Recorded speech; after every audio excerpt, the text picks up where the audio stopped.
এই মাইকের সামনে দাঁড়িয়েছি, তখন অত্যন্ত ভারাক্রান্ত হৃদয়ে আমাদের এখানে দাঁড়াইতে হয়েছে।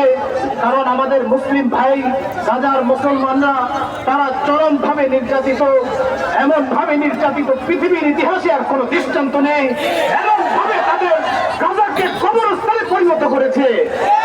পৃথিবীর 7 কোটি মুসলমান, লক্ষ লক্ষ মুসলমান, কোটি কোটি মুসলমান থাকতে যদি গাজার মুসলমানদের সহযোগিতার জন্য কারো কোনো ভুলে কারো কোনো রক্ত কাজে না লাগে, পৃথিবীতে এই মুসলমান থাকা নষ্ট করবা। আজকে মুসলমান 100 বছরের যে পিছনের মুসলমান, আজকে সেই মুসলমানরা জেগে উঠেছে, সারা দুনিয়ার মুসলমানরা জেগে উঠেছে। যদি শাসকরা গাজার মুসলমানদের পক্ষে না দাঁড়ায়, আজকের মুসলমানরাই তাদের পক্ষে দাঁড়ানোর জন্য প্রস্তুত হয়েছে, ঠিক কিনা? সাথীয় মুদ্রগণ, এই গাজার মুসলমানরা যাদেরকে লাঞ্ছিত অবস্থা ইহুদিরা ষড়যন্ত্র করে এবং তাদের জমি থেকে উৎখাত করে